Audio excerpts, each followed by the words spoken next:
Olá, amigos do canal Geomasa, como é que vocês estão? Tudo bem? Tudo tranquilos?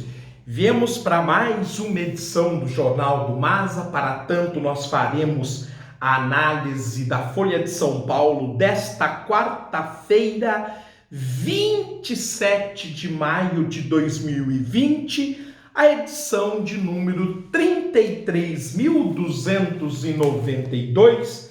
Nós que todas as quartas-feiras analisamos a última página da seção Cotidiano, a Folha Corrida, e nesta quarta é a página B14, em que sempre o Marcelo Viana, que é matemático e diretor-geral do famoso Instituto de Matemática Pura e Aplicada, o INPA do Rio de Janeiro, faz uma análise sobre a aplicação, sobre o mundo da matemática. E este é o terceiro programa, ele que está fazendo um especial sobre a estrutura da matéria. Vamos então ao artigo desta semana. Do futebol à estrutura do átomo.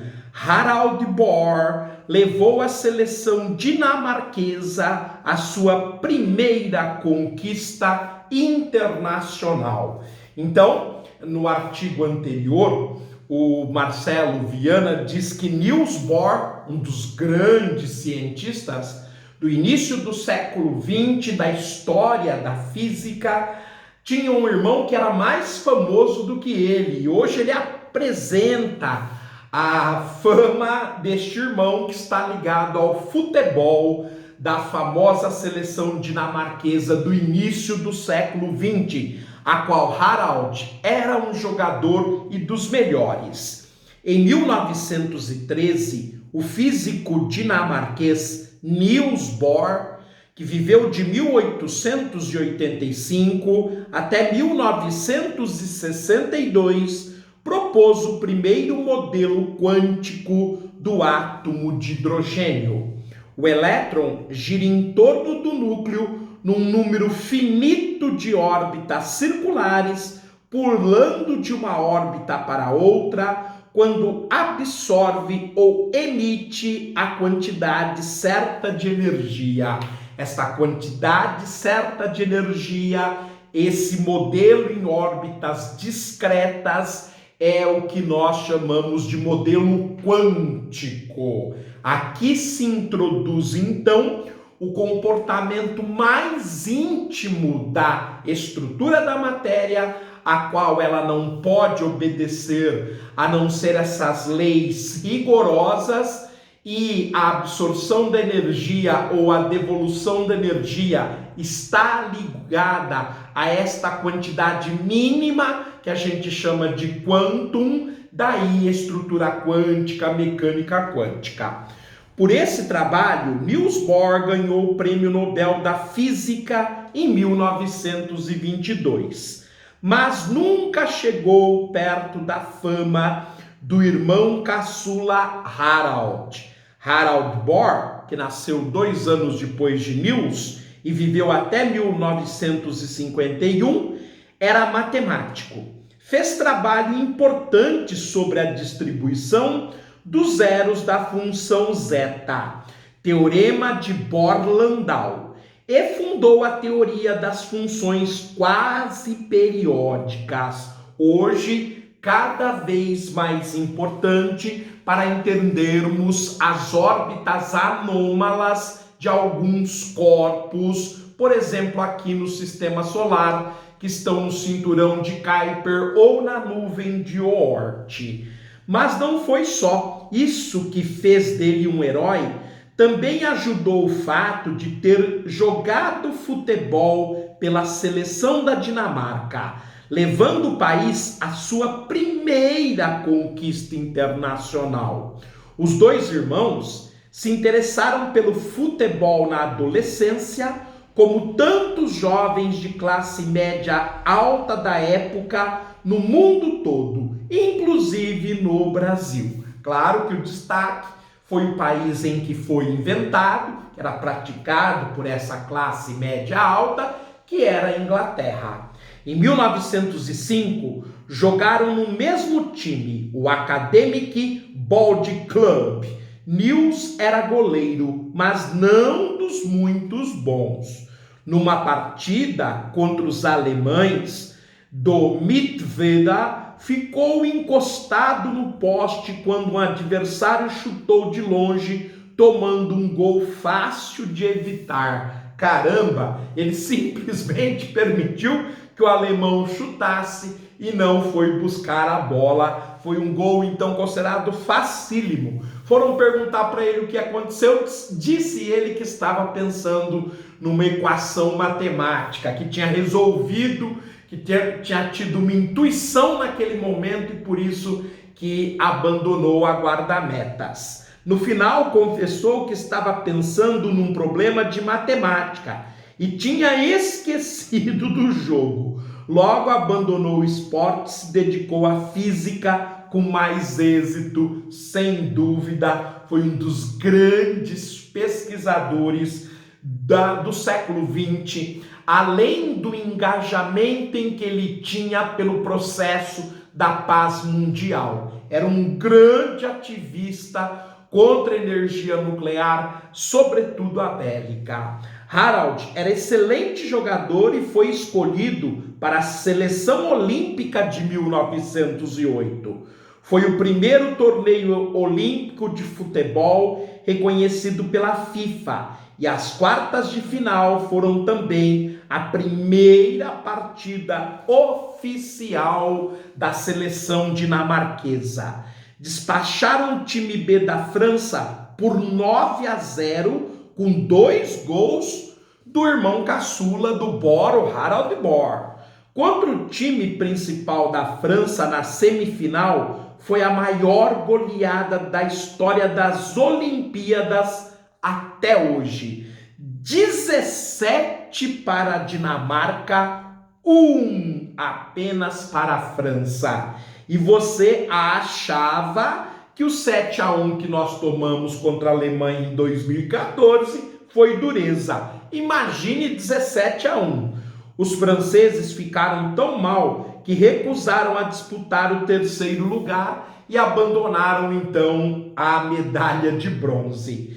A final foi contra a poderosa Grã-Bretanha, inventora do jogo, que venceu a Dinamarca por 2-0. No entanto, a Dinamarca foi medalha de prata. Harald e seus amigos voltaram para casa com a medalha de prata e a glória eterna dos heróis olímpicos. Ele ainda jogou mais uma vez pela seleção, vencendo a Inglaterra por 2-1, mas depois dedicou-se à matemática. Contam que na sua defesa de doutoramento havia mais fãs de futebol que matemáticos, mas estou certo de que todos apreciaram os seus teoremas sobre as séries de Dirichlet. Nos anos seguintes, a física avançou muito. Em 1915, o alemão Arnold Sommerfeld refinou as ideias de Niels Bohr, combinando-os com a teoria da relatividade. Para Niels Bohr, as órbitas que os elétrons descreviam ao redor do núcleo de hidrogênio eram circulares. Sommerfeld as calculou, as aprimorou e percebeu-se que as órbitas eram elípticas. E daí se evoluiu para as vários tipos de órbitas e subórbitas, ou melhor, níveis e subníveis, cada um com os seus formatos respectivos. O modelo de Bohr-Sommerfeld explicava muito bem o átomo de hidrogênio. E em 1917 foi utilizado por Albert Einstein para prever o fenômeno da emissão estimulada de energia, que no final dos anos 1950 nos daria o laser. Então vejam quanta aplicação à interpretação matemática do mundo quântico pela dupla Niels Bohr e Arnold Sommerfeld teve de aplicação para o mundo. Hoje o laser, que é altamente utilizado tanto na medicina quanto na indústria aeroespacial. Mas esse modelo não conseguia explicar o funcionamento dos demais átomos, que contém mais do que um elétron. Então a complexidade do mundo real era muito superior apenas à explicação, apenas ao modelo quântico aplicado ao átomo de hidrogênio. Claro que posteriormente estas equações aprimoradas foram utilizadas para que a gente pudesse compreender os átomos como os compreendemos hoje. Era necessária uma nova teoria quântica mais poderosa. E aí vão entrar, evidentemente, matemáticos, físicos brilhantes da segunda geração. Podemos dizer que Max Planck, Niels Bohr representam a primeira geração da mecânica quântica, mas na sequência virão Max Born, Pascual Jordan, Erwin Schrödinger, Paul Adrian Maurice Dirac e, é claro, Werner Heisenberg, mostrando então que nós tínhamos uma quantidade de pensadores extraordinários. Também podemos acrescentar na lista o francês Louis de Broglie e, é claro, nós não podemos nos esquecer de Wolfgang Pauli. Então, uma seleção de craques que vão fazer a interpretação da matéria se tornar cada vez mais próximas da realidade. Esta da segunda geração da mecânica quântica.